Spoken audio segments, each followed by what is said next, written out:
I took my daughter-in-law's broken phone to get it fixed, but after checking it, the technician pulled me aside and whispered, "Ma'am, you need to cancel your cards, change every password, and leave this place immediately." When I asked what was going on, he turned the phone screen toward me, and what I saw made my blood turn cold. But before I continue, make sure to subscribe to the channel and tell me in the comments where you're listening from. My name is Susan Miller, 65 years old, and until 3 days ago, I thought I had a normal, happy life. I live in a quiet little house in the suburbs of Dallas with my husband, Robert, who's 67. We both retired not long ago. I used to be a history teacher, and he was an engineer. We have one son, Michael, who got married 5 years ago to Emily. I always liked my daughter-in-law. She graduated with a degree in business administration, was smart, beautiful, and worked for a major financial consulting firm. Michael met Emily at a friend's party, and they married in less than a year. I always thought Emily seemed a bit distant, but I assumed it was because of her demanding job and quiet nature. Everything began last Wednesday when Emily came to visit me alone, which was unusual since they usually visited together on weekends. She looked rushed and said her phone was broken and needed to be fixed right away. "The screen's completely shattered," she explained. "I dropped it by accident, and I really need it working today. I've got an important meeting tomorrow, and with Michael out of town, I don't know where to take it." By coincidence, I had just taken my own phone to a small repair shop downtown the week before. The owner, Tom, was the son of an old colleague of mine from my teaching days. I immediately offered to help. "Thank you, Mom, you're saving me," Emily said, handing me the phone. "The password's 2800218, our wedding date. I have to go to the office this afternoon, but I'll stop by tonight to pick it up, okay?" I nodded. I drove to Tom's shop, a small place tucked between a pharmacy and a bakery, with a sign that read, "Fast Phone Repair." When I walked in, Tom was bent over his workbench, surrounded by tiny parts and tools. "Hi, Susan, it's great to see you again," he said with a smile. I explained the situation, and Tom said he could fix the phone in a few hours. I left it with him, gave him the password, and went shopping. That afternoon, when I returned, Tom was alone. The moment he saw me, his face changed, his cheerful expression disappeared, replaced by worry. He glanced at the door, then whispered, "The phone's fixed. But I need to show you something." I frowned. "Is there a problem?" "Not with the phone," he said quietly. "You need to cancel your cards, change your passwords, and get out of your house right away." A chill ran down my spine. "What are you talking about, Tom?" He motioned for me to come closer, opened Emily's phone, and went to the messages. In the Notes app, a note titled Plan B was open, and he turned the screen toward me. I froze. It was a note containing copied message threads between Michael and Emily, laying out step by step a plan to end my life.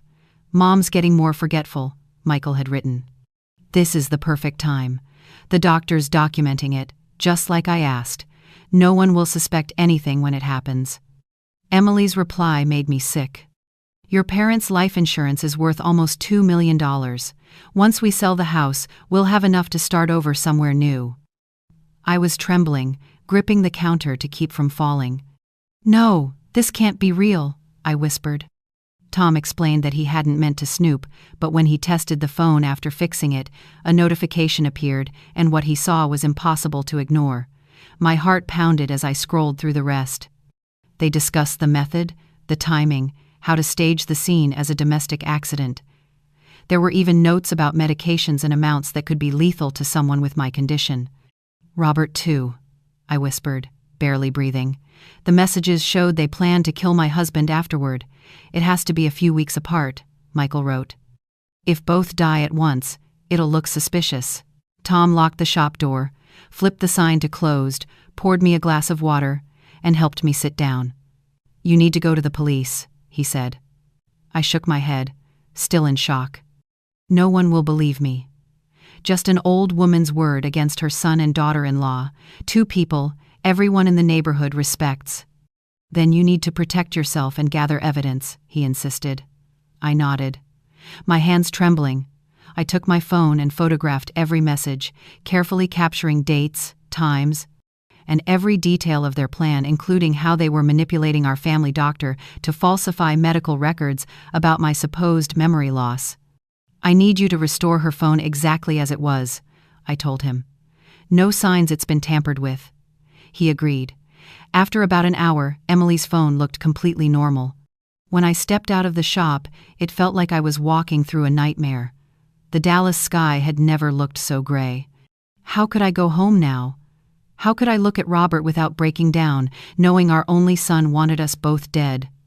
I drove back with my mind spinning. I had to warn Robert without scaring him, and we needed to act carefully. If Michael and Emily suspected anything, they might change their plan or strike sooner. The feeling of betrayal was unbearable. The boy I had given birth to, raised, comforted through every heartbreak, was plotting to murder me for money. I stopped in front of our house and took a deep breath. I had to stay calm. This was a fight for survival, and I needed to be smarter than the two of them thought I was. They saw me as a frail, forgetful old woman, easy prey, but they didn't know I'd spent years teaching during tough times, raising a child alone while Robert worked out of state, surviving breast cancer. If they thought I would go down quietly, they were dead wrong. I gripped the phone like a bomb and walked inside. Robert was sitting on the couch, watching the news as usual. His gentle face and silver hair made my eyes sting with tears, but I held them back. "Did you get Emily's phone fixed?" he asked, without looking away from the TV. I swallowed hard. "Yes, all done." I had to tell him, but I didn't know how. How do you tell the man you've shared 45 years of marriage with that your only son wants to kill you both? "Robert," I said, my voice tighter than I expected, "you need to see this. It's serious." He turned off the TV immediately and faced me. "What's going on, Susan?" I sat beside him, opened my phone, and showed him the screenshots. I saw it all on his face: confusion, disbelief, fear, and finally a deep pain that made me think he might collapse. "No way. Michael wouldn't," he whispered. "I thought the same," I said, holding his hand. "But that's his number, his writing. And Emily's replies are from her phone, the one right here." Robert closed his eyes, taking deep breaths. When he opened them again, his gaze had changed, steady, determined. "What do we do now?" he asked. I laid out the plan. Document everything. Check our bank accounts. Change passwords. Cancel cards. And find out which doctor was involved. We had to act normal while quietly gathering enough proof to go to the police when the time came. "Emily's coming tonight to pick up the phone," I said. "We have to stay calm." "How can I look at her and not explode?" Robert muttered. I tried to smile, though my lips trembled. "One step at a time, Robert. Our lives depend on it." We spent the next hour reviewing our online bank statements and found something alarming. Small withdrawals every week for the past 3 months, $700, $800 each time, totaling nearly $10,000. "Michael has access to our account, remember?" Robert said quietly. "We gave him power of attorney last year, just in case something happened." Bitterness rose in my throat. We had trusted him so completely that we'd handed him the tools to destroy us. We changed every password, canceled any card he could touch, and told the bank to block large transfers unless Robert and I approved them in person. "What about the doctor?" Robert asked. Dr. Parker had been our physician for over 15 years and was a close friend who often joined us for dinner. The thought that he might be falsifying medical records at our son's request hurt as deeply as Michael's betrayal. "I'll make an appointment with him tomorrow," I said. "I want to see what he has to say about my so-called memory loss." When the doorbell rang, Robert squeezed my hand. We looked at each other, a silent promise to stick to the plan. I forced a smile as I opened the door. Emily stood there, elegant as ever, with her wavy brown hair and perfectly pressed outfit. But now, that polished look felt like a mask hiding the truth beneath. "Susan, sorry for coming so late. Was the repair okay?" she asked. "All done," I replied, handing her the phone. "Tom did a great job. It looks brand new." She turned it on, checked it, then smiled. "Perfect. Let me pay you back." No need, I said quickly. Tom fixed it for free, long-time customer. She froze for a second, her brow tightening with a flicker of worry. Did she suspect the technician had seen something? Are you sure? I don't want to trouble anyone. It's fine, dear. Would you like to come in for some tea? Robert's watching TV. I can't. I've got an early presentation tomorrow. She avoided my eyes as she spoke, voice calm but gaze uneasy. Now that I knew what to look for, every small gesture seemed like a clue. I understand, I said softly. When's Michael coming back? Tomorrow night, she answered too quickly. Another lie. I already knew from the messages he was home, waiting for her report. Tell him to stop by, we haven't seen him in 2 weeks. Of course, Emily smiled, slipping the phone into her purse. He misses you both too. Oh, by the way, have you seen the memory specialist Michael recommended? My stomach tightened, though I kept my face composed. Not yet, no time. Michael says, you've been forgetting things lately, names, appointments. Is that true? I smiled lightly. My memory's fine. In fact, I remember exactly when you wore that outfit at my cousin's birthday party last month. A flicker of surprise crossed her eyes before she forced a stiff smile. Still, a checkup never hurts, especially at your age. You're right, I'll schedule it soon. When the door closed, I leaned against it, exhausted from pretending to be calm. Robert was waiting in the living room, his face tense. Did she say anything? She tried planting the idea that I'm forgetful, I said, sitting down. They're setting up the story ahead of time. What now?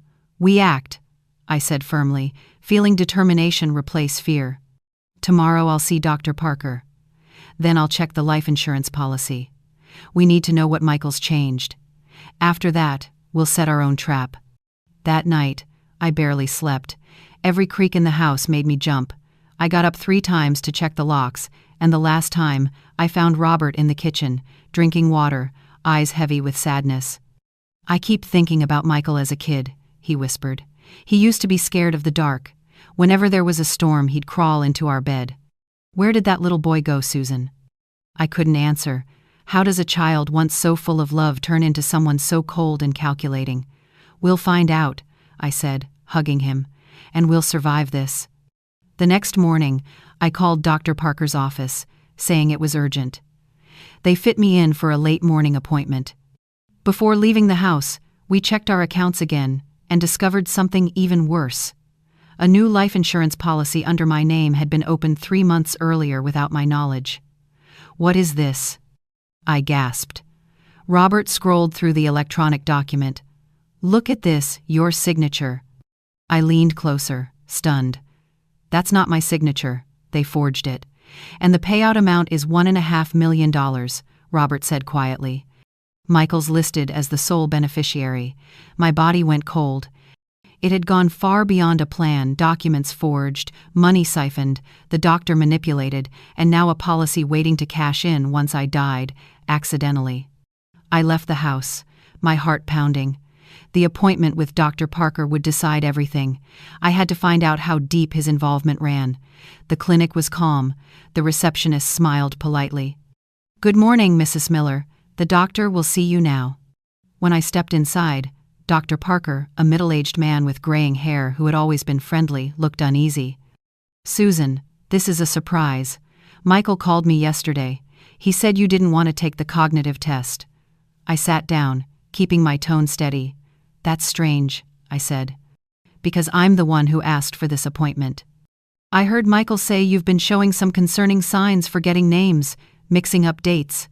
I smiled. Interesting. Because I don't recall having any issues. He hesitated. Sometimes patients don't recognize their symptoms, especially in the early stages of dementia. In fact, you already have a preliminary diagnostic note. I raised an eyebrow. A diagnosis? Based on what? Michael showed me a few videos of you forgetting dates and people's names. Videos? I asked, startled. I want to see them. He didn't leave any copies. Dr. Parker, I interrupted, leaning toward him. I've been your patient for 15 years. Do you honestly believe I'm losing my mind? Or do you just believe my son? His silence said everything. He sighed. Michael came to see me several times, said you and Robert couldn't take care of yourselves anymore, and asked me to document any signs of cognitive decline. And you agreed. I only noted what he told me. I didn't make a formal diagnosis. I looked him straight in the eye. Doctor, my son is planning to kill me and my husband. His face turned pale. What? Susan, that's a very serious accusation. I have proof. Now I understand why he needed your help to create medical records that would make my death look natural. His hands shook as he adjusted his glasses. I had no idea. I thought he truly cared about you. I took out my phone and showed him the screenshots. As he read, his expression changed from confusion to horror. Good Lord, I didn't know any of this. I want to see my medical records right now, I said. He opened his computer and turned the screen toward me.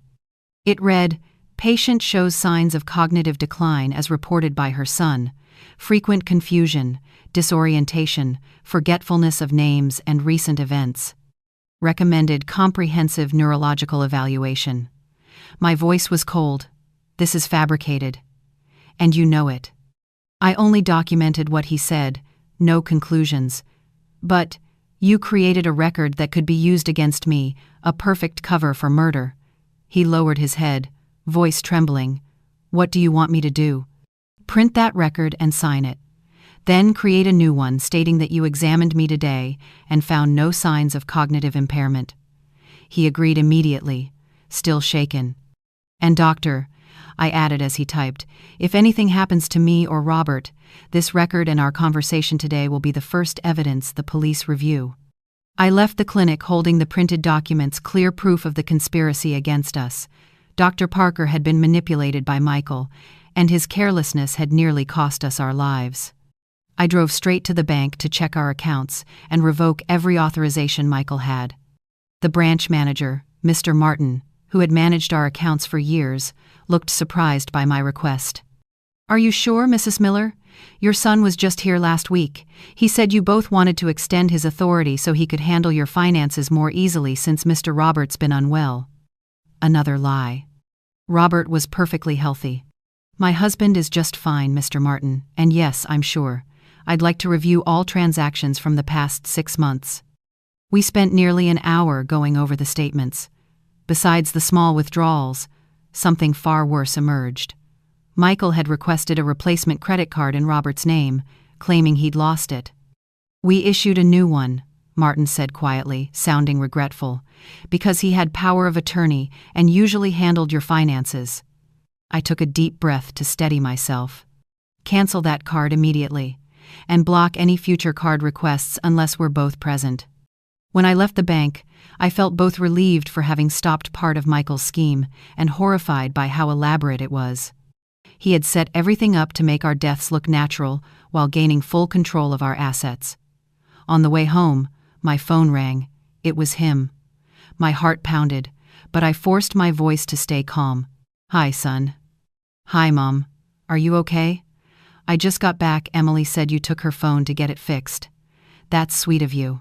His voice was calm, casual, chillingly so. I knew he hadn't gone anywhere. It's nothing, sweetheart.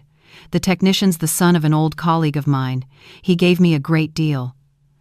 Nice.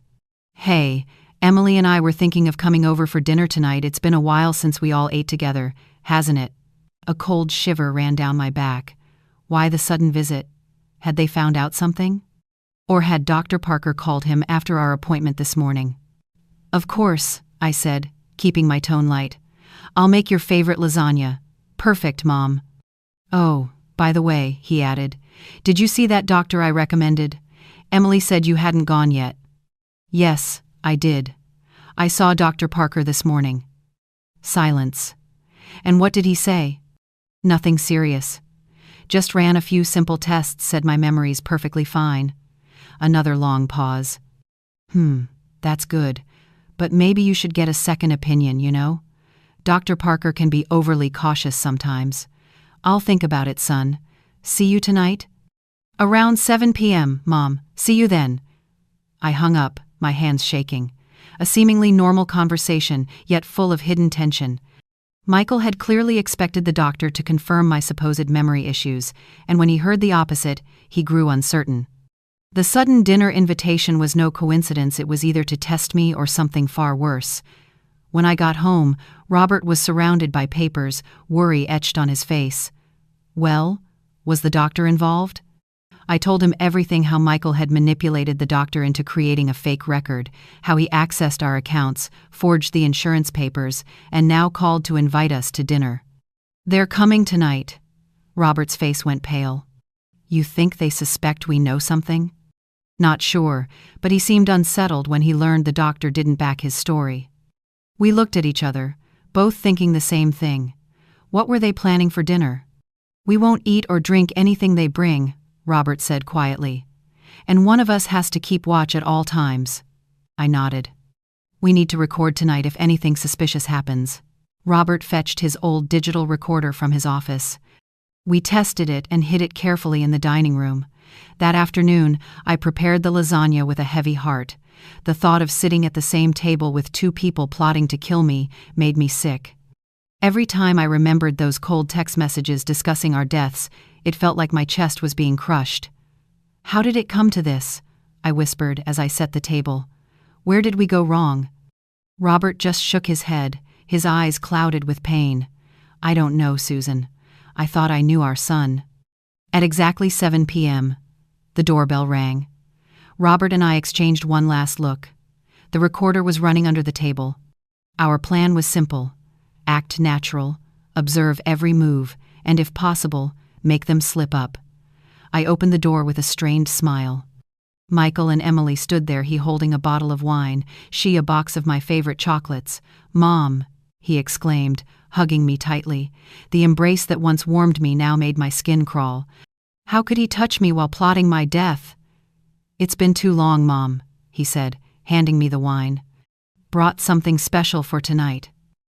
I smiled, glancing quickly at the label. An expensive brand that once would have impressed me, now only made me wonder if it was poisoned. Robert greeted them, his forced smile matching mine. He offered them water, coffee, juice, anything but the wine. "Hold on, Mom," Michael said, sitting down on the couch. "Let's save the wine for dinner." We made small talk for nearly half an hour. Work, the weather, the news, an atmosphere so fake it was suffocating. I noticed how often they exchanged glances. Emily watched my every move, while Michael kept asking about my daily routine, medication, and recent troubles. "So how was your appointment today, Mom?" he asked, his tone casual but probing. "Did the doctor order any more tests?" I kept my face composed. "It was routine, nothing to worry about." "That's strange," he said, frowning. "He told me he suspected early Alzheimer's." "Oh, really?" I replied, feigning surprise. "When did he say that?" Michael blinked, realizing his mistake. Last week, when I called him." "Called about what?" "About the times you've been forgetful lately." "What times?" I asked, directly. "I don't recall forgetting anything." He gave a dry laugh. "See? That's exactly what worries us. Don't you remember? Last week you forgot the neighbor's name and left the stove on for hours." Not a word of it was true. It was all part of their fabricated memory loss story. "Funny," I said calmly. "I talked to her yesterday, remembered her name just fine. And I haven't used the stove all week. I've been microwaving meals instead." Michael's smile faltered. "Let's eat," Robert interjected, breaking the tension. "Susan's lasagna smells wonderful." During dinner, the performance continued. I served the food while Robert discreetly switched the wine glasses. The plan was simple: pretend to drink the wine they brought, but actually use a different bottle we'd prepared in the kitchen. "Let's toast," Michael said, raising his glass. "To family and to good health." We all lifted our glasses, pretending to sip while I kept my eyes on them. Both drank normally. Maybe the wine wasn't poisoned, or maybe it wasn't time yet. "Susan," Emily spoke up, "Michael and I have been talking. We're worried about you and Robert living alone in such a big house." "That's right," Michael added. "Given everything lately, we think it might be better if you moved somewhere smaller, or we could move in to help take care of you." I could feel Robert stiffen beside me. So that was it, they wanted to move in to make it easier to strike. That's very thoughtful, I said evenly. But we're fine, aren't we, Robert? Perfectly fine, he said. In fact, we're planning a little trip soon to the coast. Michael glanced at Emily. A trip? Now? I don't think that's wise with your health and all. Everything's fine, I interrupted. We can go anytime we like. Emily smiled thinly, her eyes cold. Then, let me help you book it? No need. I cut her off. We can handle it ourselves. The rest of dinner was tense, every word laced with hidden meaning. When I brought out dessert cheesecake, Michael said, I talked to a lawyer.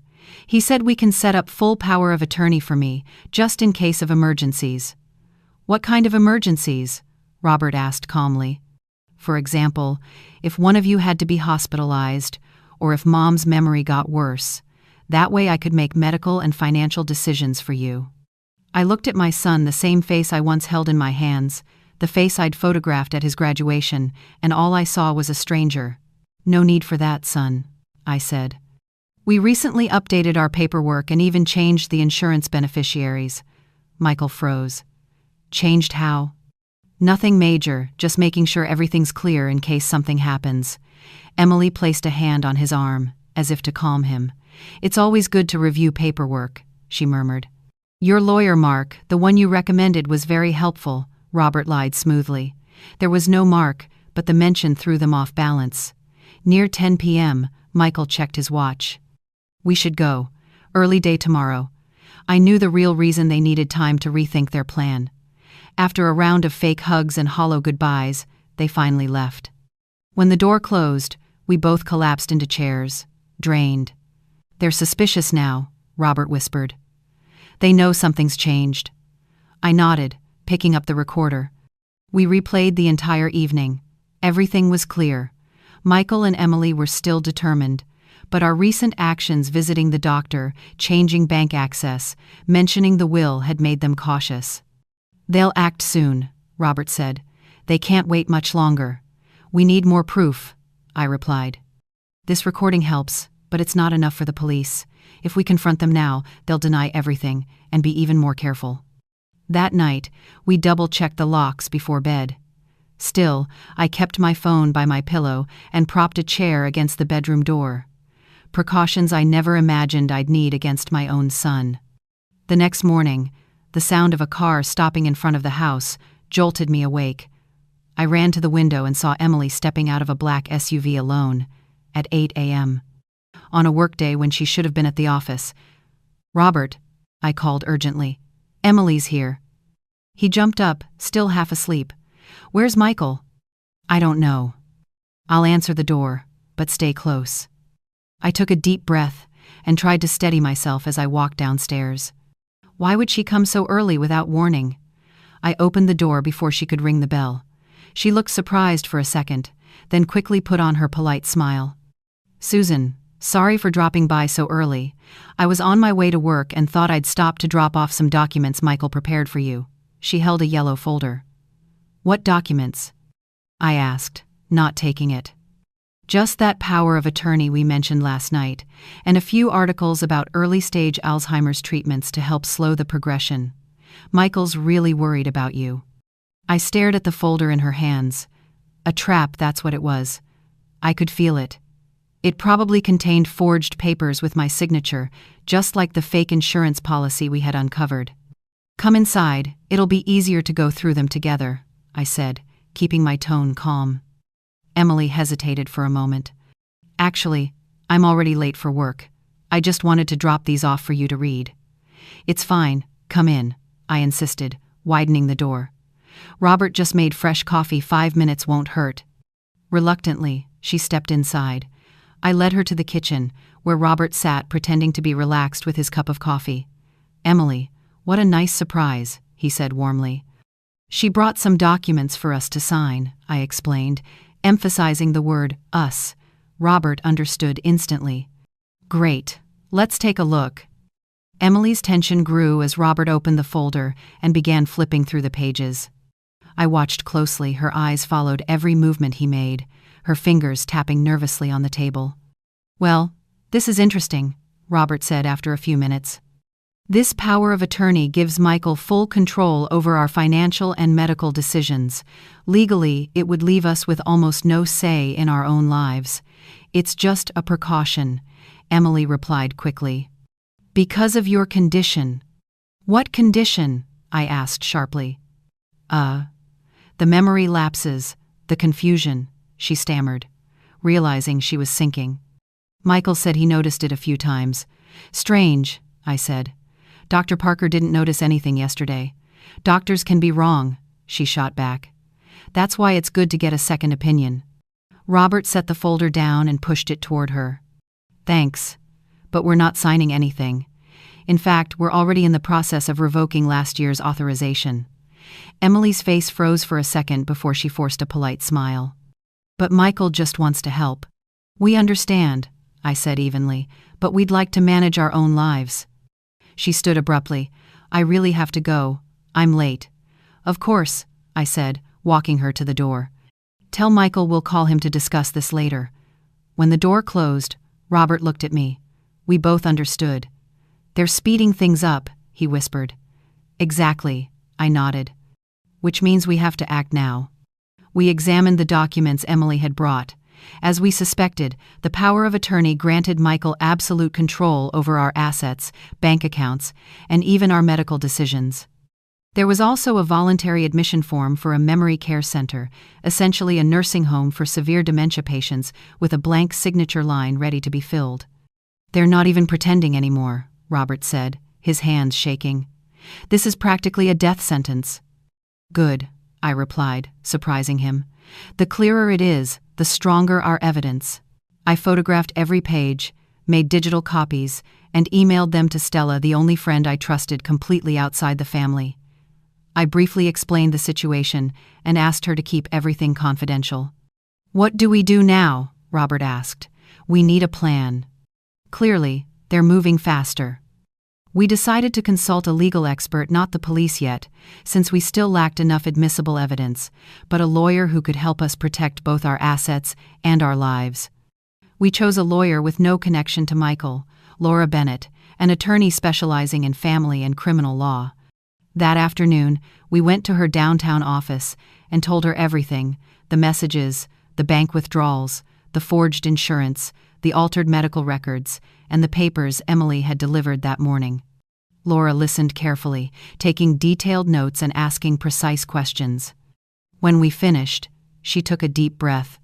You're dealing with several serious crimes here: forgery, fraud, attempted asset theft, and what appears to be a conspiracy to commit murder. Do we have enough to go to the police? Robert asked. The text messages are your strongest evidence, she said, but since you accessed them from Emily's phone without her consent, they might not hold up legally. Still, given the level of danger, I believe we can build a solid case. What's the first step? I asked. Right now, I'll prepare documents to revoke all previous authorizations and block the possibility of new ones unless both of you are present with an independent lawyer. I'll also notarize a statement confirming that you're both mentally competent and legally capable. Then, we'll file a formal complaint with all the evidence you have. We spent nearly 2 hours signing papers, giving statements, and mapping out the next steps.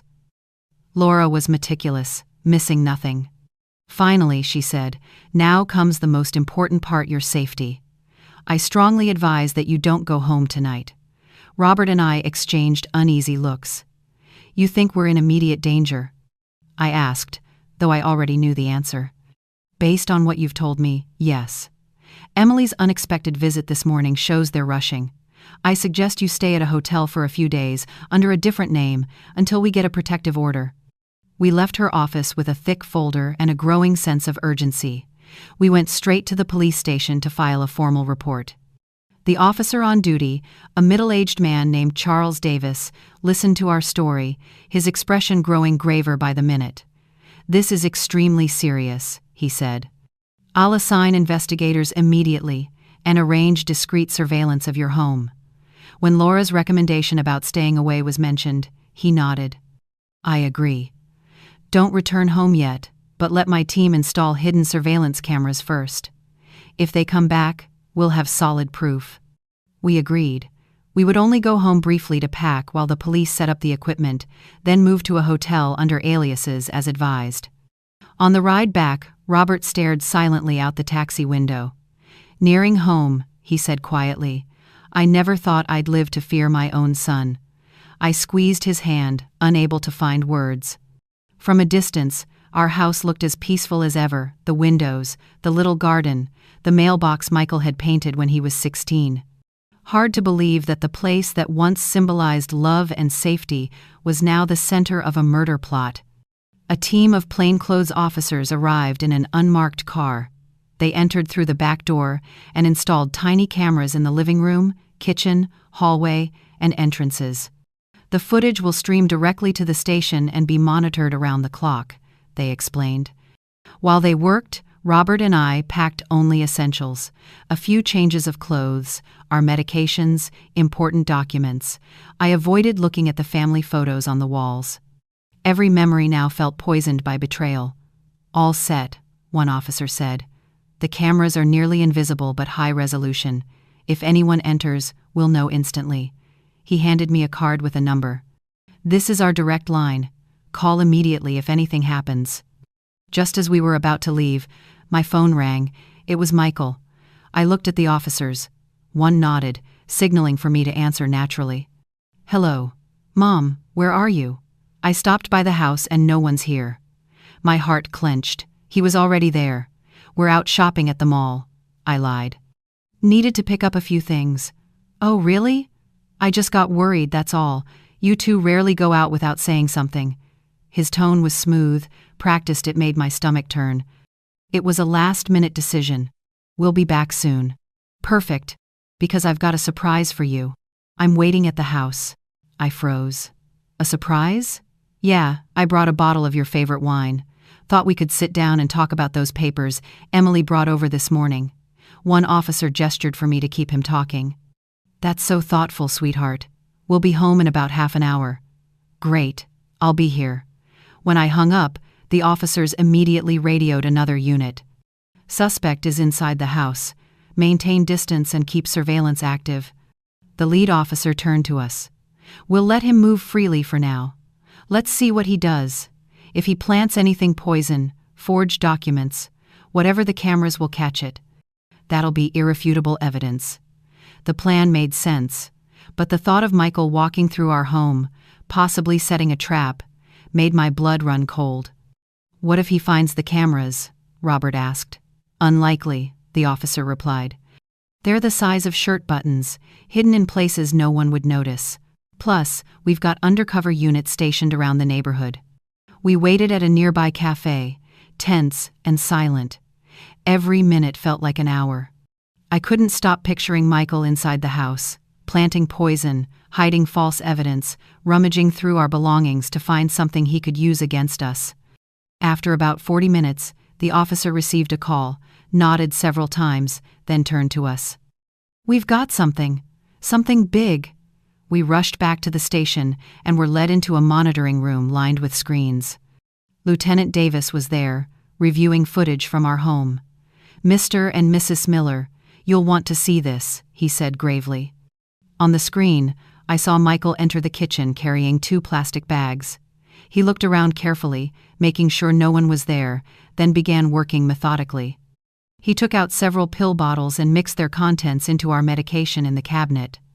Then he opened a bottle of wine, the surprise he'd mentioned, and poured a small amount of white powder into it, shaking it thoroughly before sealing it again. Finally, he pulled a small device from his bag and attached it under the table. "Looks like a microphone or a hidden camera," one officer noted. I covered my mouth, unable to speak. Watching my own son calmly preparing our deaths, it was a pain beyond words. "We have enough evidence now," Lieutenant Davis said. "I'm authorizing the immediate arrest of Michael Miller and Emily Miller." "What about what he put in the medicine cabinet?" Robert asked, voice trembling. "We'll send it to the lab, but it appears to be high-dose medication that could cause serious harm. The powder in the wine seems to be a strong sedative." Davis placed a reassuring hand on my shoulder. "Mrs. Miller, I know this is heartbreaking, but you need to understand your son directly tried to kill you both. If you had gone home and drunk that wine today. I broke down in tears. The truth hit like a physical blow. It was no longer about messages or suspicions, it was real. I had just seen my son poisoning us in the same kitchen where he once ate family dinners. "What happens now?" Robert asked, holding me tightly. "We'll arrest them both today," the lieutenant replied. "With this footage, they don't stand a chance." He assured us we were safe but advised us to stay at the hotel for a few more days. We had barely left the station when a female officer rushed over. "Lieutenant Davis. Update: Michael and Emily are currently at the Millers' residence. They seem agitated, possibly looking for them." Davis immediately gave the order. "A tactical unit, get ready, move now." Then he turned to us. "They've likely realized something's wrong since you didn't return as planned. It's time to make the arrests." "Can we come?" I heard myself ask, half terrified, half determined. Part of me wanted to run away and never see them again.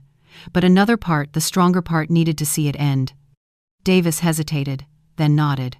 "You can ride in the patrol car, but stay inside and don't intervene under any circumstances." On the way there, my heart pounded so hard it hurt. I couldn't stop thinking, how had my son become someone capable of plotting his parents' murder? When we arrived, several police cars were already surrounding the house. Over the radio, we heard that Michael and Emily were still inside, arguing loudly. "They know something's wrong," an officer said. "They've been calling the parents' phones non-stop." Indeed, my phone had rung multiple times. It was Michael, but I ignored it as instructed. Lieutenant Davis coordinated through his radio, calm and firm. "All units ready. 3, 2, 1, go." The front door burst open. Michael ran out, Emily right behind him, both carrying backpacks, eyes darting around frantically before heading toward a car in the driveway. "They're trying to flee," Robert whispered. Officers swarmed from every direction. "Police! Hands up!" The shouts echoed across the street. I saw Michael's face freeze, Emily's eyes wide with panic. For a moment, he looked like he might run, but realizing there was no escape, he slowly raised his hands. They were cuffed and led to separate patrol cars. It was over in seconds, like a scene from a movie. Lieutenant Davis approached our car. "It's done. Their under arrest charges include conspiracy to commit murder, forgery, and fraud. We've seized the wine and the medication as evidence." Through the window, I saw Michael being led away, his hands cuffed behind him, sitting in the back of a squad car. His eyes met mine for a brief moment, no remorse, only anger and disbelief at being caught. I didn't feel relief. I didn't feel triumph. Only a hollow emptiness, as if a piece of my soul had died with the son I once loved. When we returned to the police station, we signed additional statements. In Michael and Emily's backpacks, officers found undeniable evidence: pills matching the ones planted in our home, another jar of the same white powder used in the wine, plane tickets for an overseas flight scheduled for the next day, and several $1,000s in cash. "They were preparing to flee," Lieutenant Davis said. "The plan was clearly to poison you both, then disappear before anyone noticed." Robert held my hand tightly. Each detail felt like another knife twisting deeper into my heart. "Do you want to see him?" Davis asked, once the paperwork was done. "They're being held separately." Robert shook his head. He wasn't ready, and I understood. But inside me rose a strange urge, a need to see my son one last time. "I want to see Michael," I said, and the room fell silent. Davis led me down a cold corridor to a small room with a table and 2 chairs. "We'll be watching through the glass. If you feel uncomfortable, just signal, and we'll stop immediately." I nodded, sitting down and trying to steady my trembling hands. A few minutes later, the door opened. Michael walked in, handcuffed, his hair disheveled, his face pale. He looked 10 years older than he had that morning. The officer seated him across from me, then stepped outside. We stared at each other in silence for nearly a minute. "I was set up," he said first, his voice low and bitter. "It's all a misunderstanding." "Stop lying," I replied calmly. "It's over." He looked away, jaw clenched. "What do you want me to say?" "I want to know why. Why did you do this to us?" Michael let out a cold laugh. You wouldn't understand. Try me, I said softly. I have all the time in the world to listen. He looked straight at me, his eyes colder than I'd ever seen them. Money, Mom. It's always about money. You and Dad had everything, a house, pensions, investments, insurance, and yet you did nothing with it. You live this dull, frugal life, as if you'll live forever. His words stabbed deep, but I stayed composed. So that's your reason for killing us? The idea was Emily's, he said flatly. She works in finance, knows exactly what you two are worth, and got tired of waiting. Why wait decades to inherit when we could live the life we deserve now? That's what she said. And you agreed? He shrugged. At first, no. But she convinced me it was for the best for everyone. You're old. You'll get sick eventually. I just wanted to set you free. I hissed through my teeth. Killing your parents is setting them free? You wouldn't have felt pain, he said, almost casually. Just drink the wine, fall asleep, and never wake up. Peaceful, no suffering. Like the bottle you brought today? I asked. He went silent. After a moment, he muttered, How did you find out? The texts on Emily's phone, right? That idiot technician. Yes, the texts, but even without them, we would have found out eventually. You're not as clever as you think, Michael. He straightened, the cuffs clinking. So what now? You're going to send your own son to prison? I met his gaze. You planned to kill us, stage an accident, and call it mercy. The only people who'd suffer were us. He stared back with empty eyes. At least I'd finally have the life I deserve, I repeated slowly. The life you deserve. Then I looked into the face of the child I once loved, searching for anything regret. Humanity, but there was nothing left.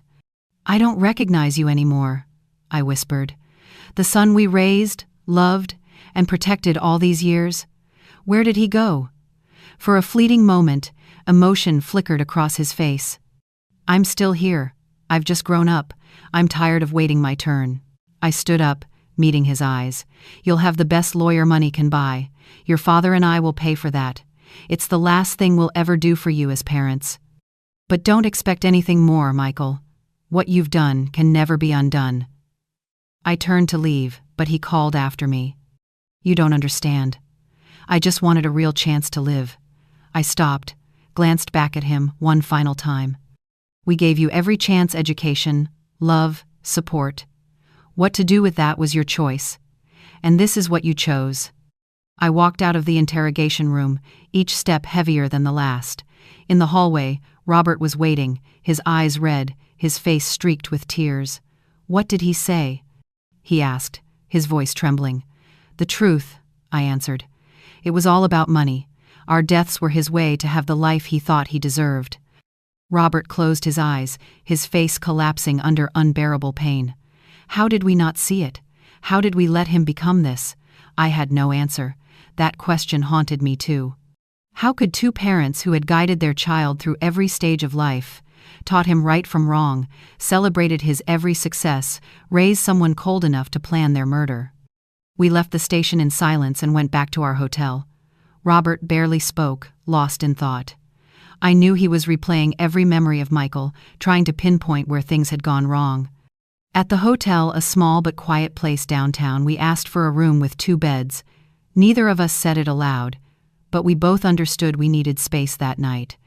The pain was too personal, too deep to share, even with the person I'd spent my entire life beside. I lay down, exhausted, but couldn't sleep. Images of Michael as a child overlapped with the image of him pouring poison into the wine, blending into a waking nightmare I couldn't escape. When I finally drifted off, my sleep was restless, filled with disjointed dreams, me running endlessly through a hallway, chased by shadows wearing my son's face. I woke with a start to the sound of my phone ringing. It was Lieutenant Davis. Mrs. Miller, I'm sorry to call so early, but we need you to come to the station immediately. There's been a new development. His serious tone made my stomach twist. What happened? It's better if I explain in person. Please come as soon as you can. I woke Robert and explained briefly. 30 minutes later, we were at the station. Davis was waiting, his face tense. "Thank you for coming so quickly. I have important news." "What is it?" Robert asked. "Emily Miller has requested a plea deal in exchange for her testimony. She's agreed to testify against Michael." My throat tightened. What did she say? According to her statement, the original plan was just financial moving money, gaining control of assets. "The idea of killing you only came up a few months ago when Michael started fearing you might find out." Robert squeezed my hand. "And," Davis continued, "Emily also claimed that Michael planned to kill her afterward to keep all the money for himself." My mouth fell open. My son planned to kill his own wife? That's what Emily says. She found messages between him and another woman, discussing how they'd split the money once Emily was taken care of. I closed my eyes, struggling to process this new layer of cruelty. Not only had my son planned to murder us, he was willing to destroy anyone in his way. "There's more," Davis said, his tone even graver. "Forensic results show that the powder contained a dangerous toxin capable of causing cardiac arrest, and we have evidence he'd already been testing it." "Testing?" Robert repeated, stunned. "Hair samples from you, Mrs. Miller, contained traces of the same toxin, likely administered in small doses over time to mimic natural symptoms. That explains the fatigue, insomnia, and dizziness you've experienced. They weren't from age or stress, they were early signs of poisoning." The room spun around me. I gripped the edge of the table to keep from collapsing as the horror sank in. My son had been poisoning me for months. "How long?" I asked weakly. "At least 3 months," he said. I thought back to every headache, every dizzy spell, every sleepless night I'd blamed on age. It had been him, my son. "What about Mr. Miller?" Davis turned to Robert. "I feel fine," Robert said quietly. "Even so," Davis replied, "I suggest you get tested too. If he started with Susan, you may have been next." We left the station feeling worse than ever. The thought that Michael hadn't just planned but had already begun was unbearable. Every meal, every cup of coffee he'd brought, every pill I'd taken on his reminder any of them could have been part of his plan. "We have to go to the hospital," Robert said. "We need to make sure you're okay." At the hospital, after explaining everything, we were rushed into testing. The doctors took blood and hair samples and ran multiple exams, keeping us under observation all day. The results confirmed it. Traces of oleander were found in my system, though not yet at levels high enough to cause permanent damage. Robert was completely clear, meaning Michael had focused on me first, probably because of my cancer history, knowing my death would seem natural. "You're very lucky," the doctor said. "We caught it in time. The toxin hasn't caused irreversible harm. With treatment and rest, you'll make a full recovery." Lucky, what a bitter word. I was lucky to have discovered that my son was killing me before he succeeded. In the days that followed, the case spread everywhere. News outlets ran headlines about the son who poisoned his parents for money. It was on every TV screen, every social feed. Reporters swarmed the hotel, calling non-stop. Everyone wanted our story, but I refused them all. Our pain was not a spectacle for others to consume. Attorney Laura became our spokesperson, handling all the legal matters and protecting our privacy. She announced that Michael was being charged with attempted premeditated murder, with additional charges for poisoning and fraud. If convicted, he could spend decades in prison. A week after the arrests, we finally had the strength to return home. The police had removed all surveillance equipment but kept the alarm system connected directly to the station. "Just in case," Lieutenant Davis said. Walking through that front door was the hardest thing I'd ever done. Every room carried memories, some beautiful, others now unbearable. In the living room, family photos lined the wall. Michael, on his first day of school, Michael holding his swim trophy, Michael and Emily on their wedding day. Once symbols of happiness, now they felt like ghosts mocking us. Robert walked slowly around the house, touching each frame, each object, as if trying to reconcile the past with the present. "We have to move," he said softly. "I can't live here, not in the place where it all happened." I nodded silently. Our home, once a haven, was now drenched in betrayal and fear. That night, lying side by side in the dark, holding hands, Robert asked, Will we ever understand this? How our son became what he did? I answered honestly, I don't know. Maybe some things never have answers. Maybe some people just choose the wrong path, no matter how they're raised. I talked to him so many times, Susan, Robert whispered, about honesty, responsibility, family. Why wasn't it enough? I squeezed his hand. Maybe for some people, nothing is ever enough. Maybe the emptiness inside them can never be filled. We stayed silent for a long time. Finally, Robert asked, "What do we do now? How do we go on after all this?" That was the question in my heart, too. How do you rebuild when the foundation has been shattered by your own blood? How do you ever trust again when the one who betrayed you was the person you loved most? One day at a time, I whispered. We started over somewhere new, leaning on each other to survive. In the weeks that followed, we focused on staying safe and steadying ourselves as the case moved forward. Emily reached a deal with the prosecutor's office, agreeing to testify against Michael in exchange for a reduced sentence. Michael, however, denied all major charges, claiming it was just a family misunderstanding and that the evidence had been fabricated. 2 months after his arrest, we received a letter from prison. Robert wanted to burn it without opening it, but something inside me urged me to read what my son had to say. The letter was short, written in handwriting I would recognize anywhere. Mom and Dad, I know you probably don't want to hear from me, but I need to say this. Everything I did out of love.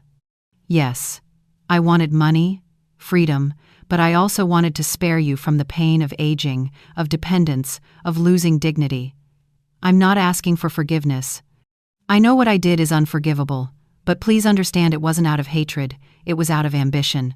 Maybe it was greed, but also a twisted kind of love. Someday, when you're ready, I hope we can see each other again.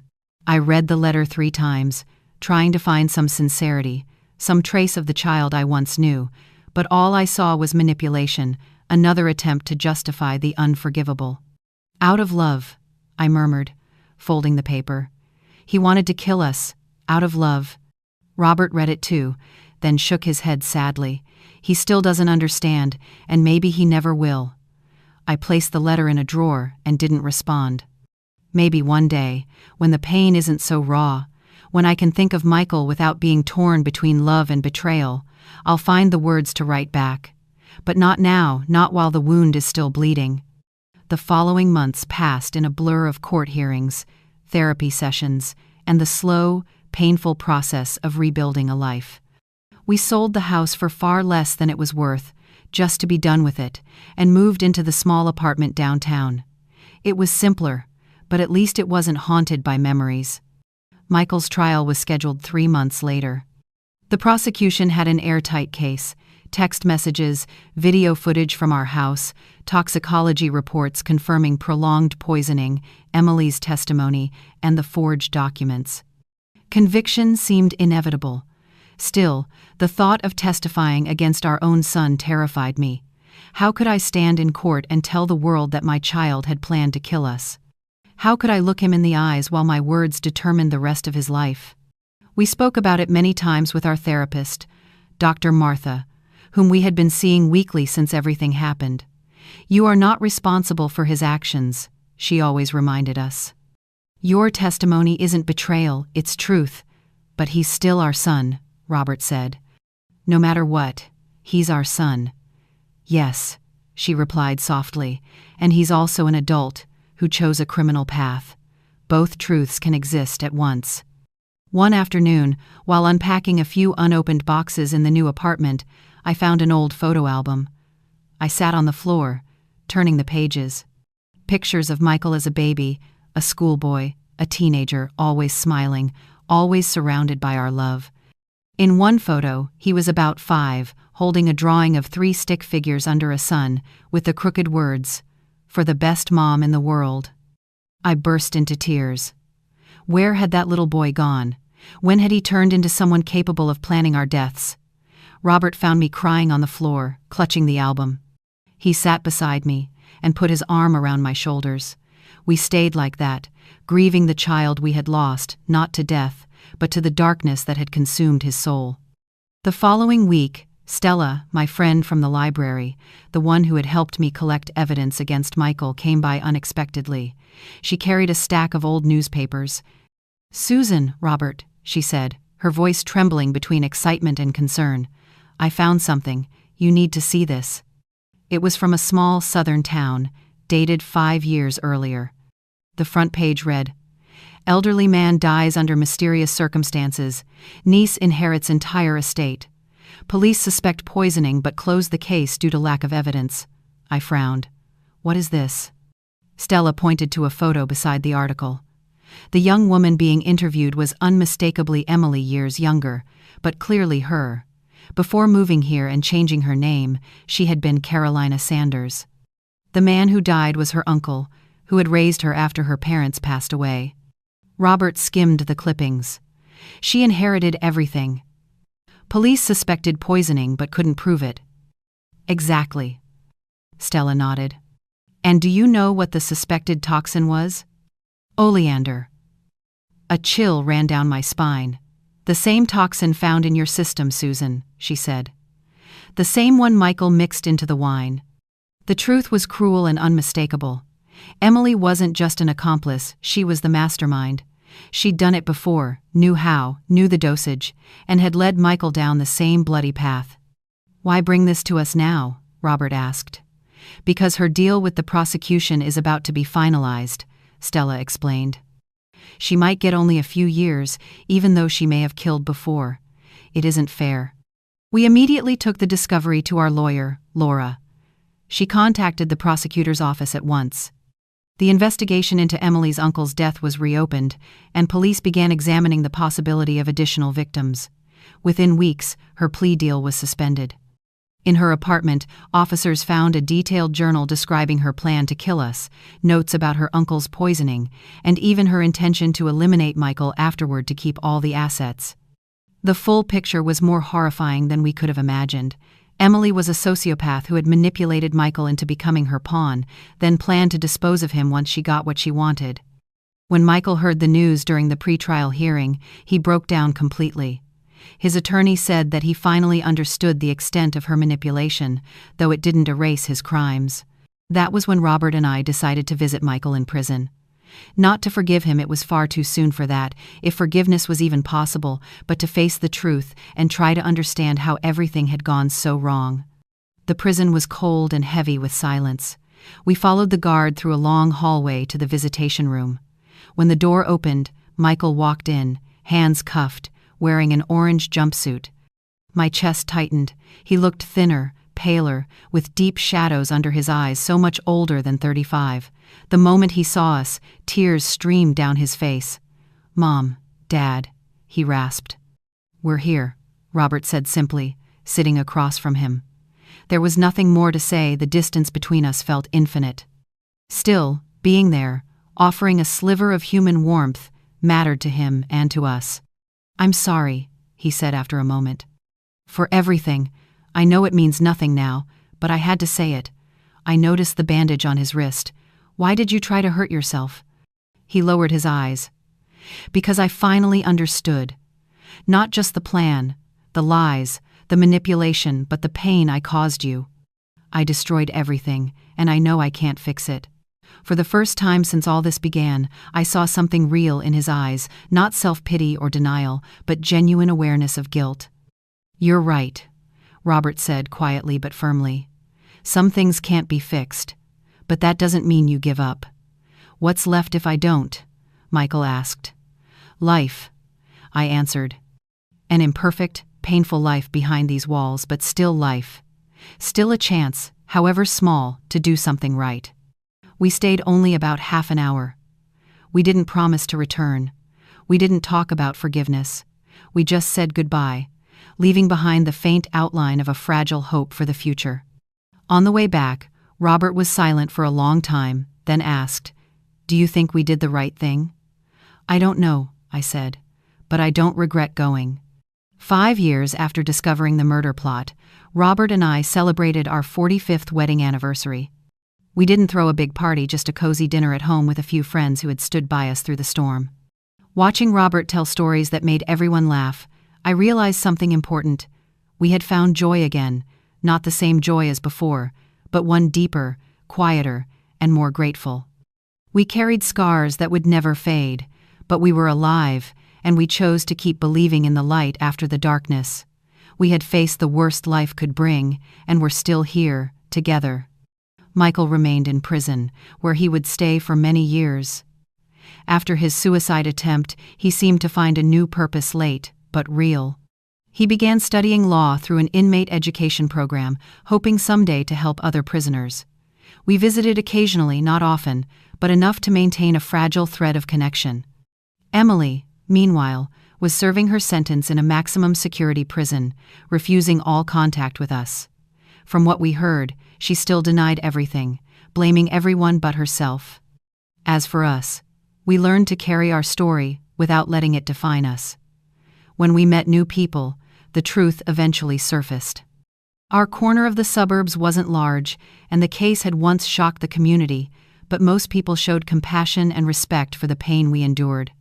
Sometimes, I still wake up in the middle of the night, remembering that moment in the repair shop when Tom turned the phone screen toward me and my world collapsed.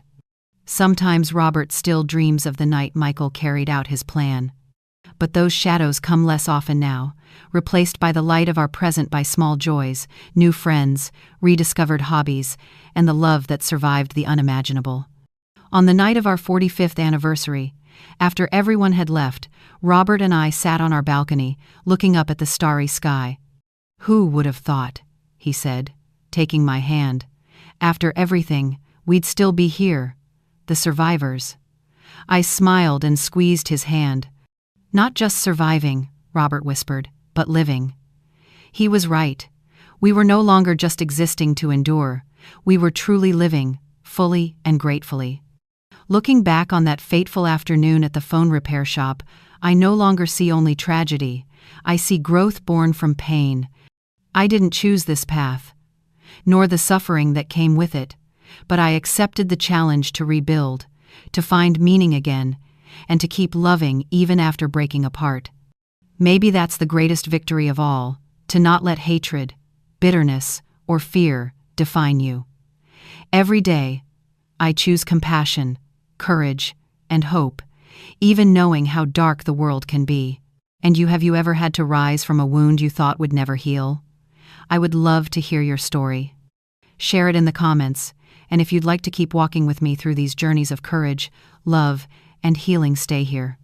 Every week, we'll learn a little more together about how people still find ways to love, to trust, and to begin again, even after being broken.